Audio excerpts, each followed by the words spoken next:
away from my hives! Load every single box. You owe our entire colony. What is going on here? This is a crime! Get away from my hives.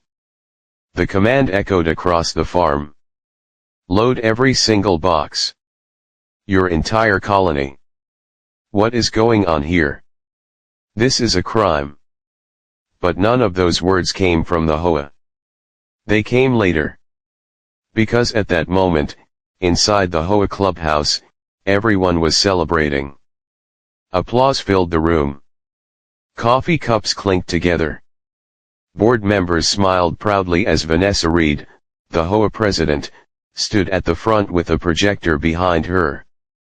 On the screen was a picture of my empty apiary. Every single beehive was gone. Vanessa folded her hands and smiled.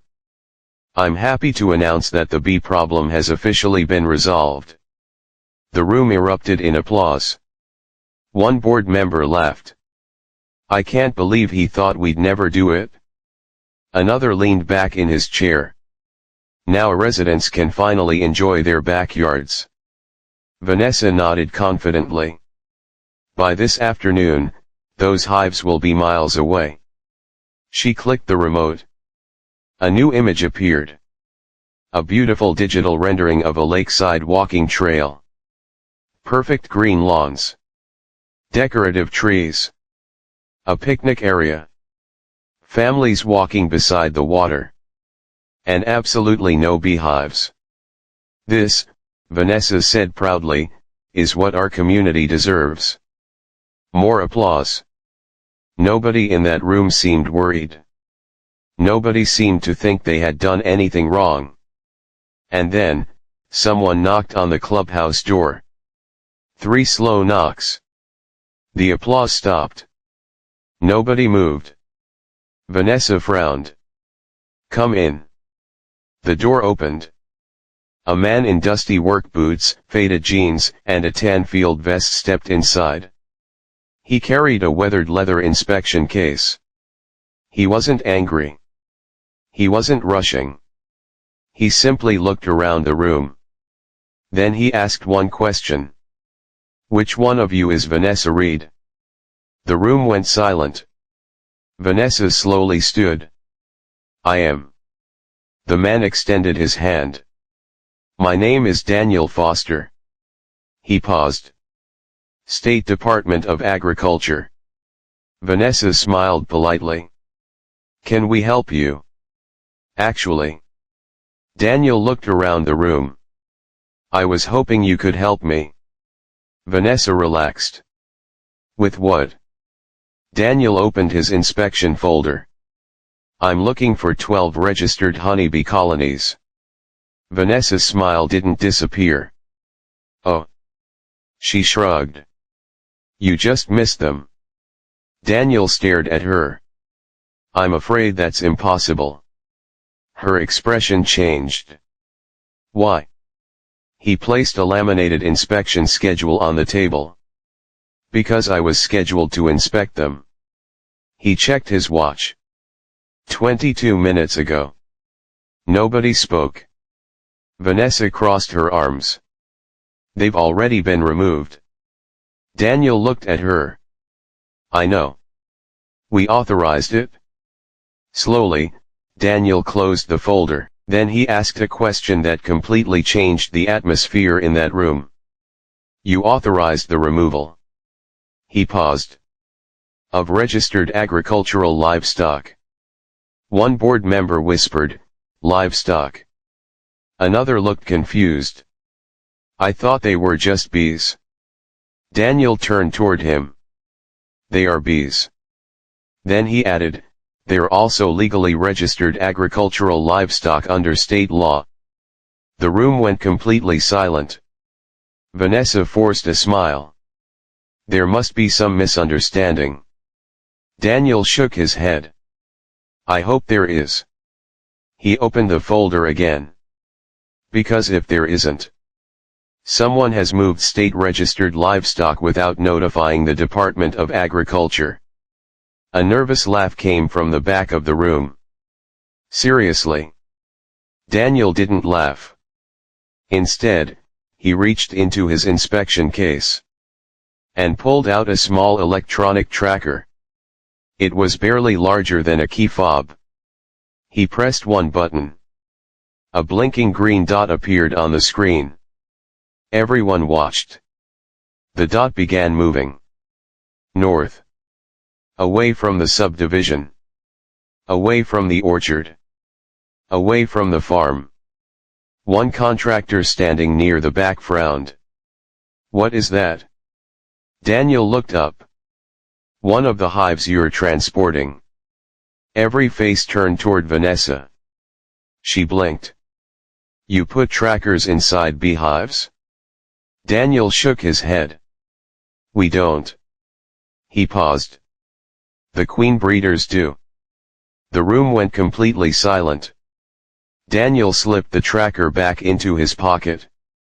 Then he looked directly at Vanessa. "I suggest we leave now." She frowned. "Leave for where?" Daniel's expression didn't change. "Wherever your contractors took those hives." Then he added quietly, "Because if the queen inside that tracked colony dies before we reach her, this meeting will be the least of your problems." The applause from 2 minutes earlier was gone. Every person in the room suddenly stood up. Because for the first time, they realized they hadn't simply removed a few beehives. They had moved something they didn't understand. And possibly something worth far more than anyone in that room had imagined. Vanessa grabbed her purse. 3 board members rushed outside. The contractors sprinted toward their trucks. Daniel remained completely calm. He pulled out his phone. No lights. No sirens. One board member stared at him. "Aren't you calling the police?" Daniel shook his head. "Not yet. I'm calling someone much more important." Meanwhile, I had absolutely no idea what was happening. I was 20 miles away at the county fair. I was standing behind my honey booth, explaining different honey varieties to visitors. Children were sampling clover honey. A local chef had just bought 12 jars of wildflower honey. Everything felt completely normal. Until my phone buzzed. I looked down. It wasn't a phone call. It was an alert from my apiary management app. Queen Colony 7 transport detected. I frowned. That wasn't possible. No hive should have been moving. Then another alert appeared, Queen Colony 3 temperature rising. Then another. Queen Colony 11 excessive vibration. I stopped breathing for a second. Every queen hive on the app had suddenly turned red. And they were all showing the same location. 20 miles away. At that exact moment, a contractor's flatbed trailer bounced down a rough county road. 12 wooden hives were strapped together beneath a black cargo net. Inside those boxes, thousands of confused bees were struggling to regulate the temperature around their queens. One worker glanced into the mirror. "You hear that?" The other nodded. "The buzzing's getting louder." The driver shrugged. "We'll unload them at the storage yard." But they didn't know someone was already tracking them. Daniel stared at the GPS screen. His expression suddenly changed. "Stop." Vanessa frowned. "What?" Daniel pointed at the screen. "They're not heading toward your storage yard." One contractor looked confused. "They aren't." Daniel turned the screen around. The blinking dot was moving east. Fast. Much faster than a loaded flatbed should have been traveling. The contractor's face went pale. "That isn't our truck." Silence. Vanessa stared at him. "What do you mean?" The contractor swallowed. "We only loaded 6 hives." Everyone froze. "What?" "The second trailer arrived after we left." Vanessa's voice dropped. What second trailer? The contractor looked at her. I assumed it was your subcontractor. Nobody spoke. Daniel immediately called dispatch. Confirm every vehicle that entered Ethan Brooks' property this morning. He listened. Then his face changed. What? A pause. He slowly lowered the phone. Vanessa stepped closer. What happened?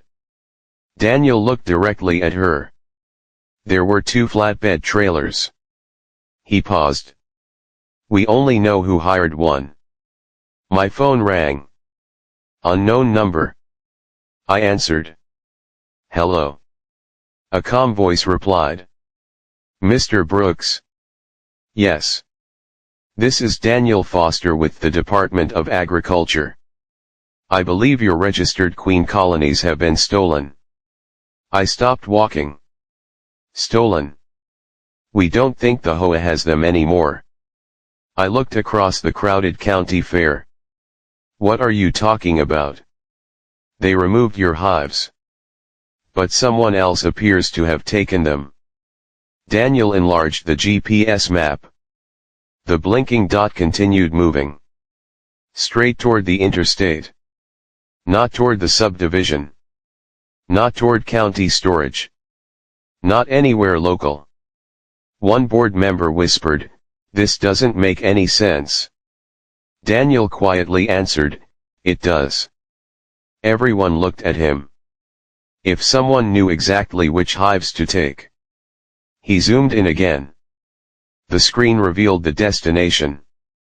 A massive commercial greenhouse complex nearly 80 miles away. The contractor stared at it. I've seen that place. Where? They raise millions of dollars worth of crops every year. Daniel nodded slowly. Then he said something that made everyone go silent. Mr. Brooks, how many people knew which of your hives contained imported breeder queens? I didn't answer. Because I already knew. Exactly 3 people knew. Me. The state inspector. And someone who had been inside my apiary weeks earlier. That was when I realized something terrifying. This wasn't just about an HOA trying to remove bees. Someone had used the HOA as cover. The HOA had unknowingly done the hardest part. They had identified my valuable colonies. They had gathered them together. They had loaded them onto trailers. And someone else had been waiting. Someone who knew exactly what those hives contained. By the time I reached my farm, the HOA board was already waiting. Not because they wanted to apologize. They wanted answers. Vanessa Reed walked toward me. I didn't know there were 2 trailers. I looked past her. At my empty apiary. Neither did I. Daniel Foster knelt beside the loading area. He wasn't looking at the missing hives. He was studying the ground. Deep tire marks. Boot prints. Broken wooden pallets. Then he reached down. He picked up something so small I almost missed it. A tiny yellow plastic tag. It wasn't from one of my hives. Daniel placed it into an evidence bag. I stared at him. What is it? He looked at the logo. I've seen this before. Where? Inside commercial pollination warehouses. Before I could ask another question, one of the contractors spoke. I remember someone. Everyone turned toward him. What man? Vanessa asked. The contractor swallowed. A man showed up while we were loading. Who? He wasn't wearing an HOA uniform. He had a reflective vest. I thought he worked for you. What did he say? The contractor hesitated. Then answered. He asked one question. Everyone waited. Which hives have blue queen markers? My stomach dropped. Daniel and I looked at each other. Blue markers. Those weren't ordinary colonies. Those were my breeder queens. The strongest genetic lines on the farm. Some of them had taken years to develop. And some were worth thousands of dollars. Not because of the honey. Because of the queens. Daniel immediately opened my registration file. Every breeder colony was listed. Every inspection date. Every identification number. Then he stopped. His expression changed. Something's wrong. What? He handed me the file. Look at colony 7. I stared at the page. The identification number was correct. The inspection history was correct. But the queen pedigree was gone. The entire section had been removed. Not crossed out. Not damaged. Removed. Someone had physically cut the page out of the file. Daniel lowered his voice. Whoever did this wasn't trying to hide the colony. He looked at me. They were hiding its genetics. Before I could respond, someone came running across the pasture. It was my neighbor Sarah. She was carrying a trail camera. Ethan. I found this near the back fence. We inserted the memory card into Daniel's laptop. The footage appeared. Timestamp. 5:14 a.m. We watched. And then we understood. They weren't improvising. They had been waiting. Waiting for someone else to do the heavy lifting. The HOA had unknowingly identified every valuable hive. Moved them into one place. Loaded them onto trailers. And created the perfect distraction. The real thieves had simply waited until the confusion began. Then Daniel's phone rang. He answered. Nobody spoke while he listened. 30 seconds passed. Then another 10. Daniel slowly looked at me. His expression had completely changed. What is it? I asked. He took a breath. The GPS tracker stopped moving. My heart sank. Where? Daniel looked down at the map. Then quietly said, inside the largest commercial pollination company in the state. Nobody moved. Then he added, and according to state records. The owner disappeared 30 minutes ago. For the first time, this wasn't just an HOA dispute. It wasn't even just theft. It had become a statewide criminal investigation. And the question was no longer, who took my bees? The question was, who knew exactly which colonies were valuable enough to steal? 48 hours later, every major news station in the state was talking about the case. Not because of honey. Not because of the HOA. But because investigators had uncovered something much bigger. The commercial pollination company wasn't simply renting bees to farmers. Something else had been happening behind those warehouse doors. By the third day, investigators located the missing trailer. It had been abandoned inside an unused equipment warehouse outside the city. Most of the hives were still there. Workers wearing protective bee suits carefully loaded them onto state transport trucks. Daniel personally supervised every colony. When he finally called me, his first words weren't about the evidence. They're alive. I didn't realize I'd been holding my breath until that moment. Getting the colonies home wasn't easy. Every hive had to be inspected. Every queen had to be identified.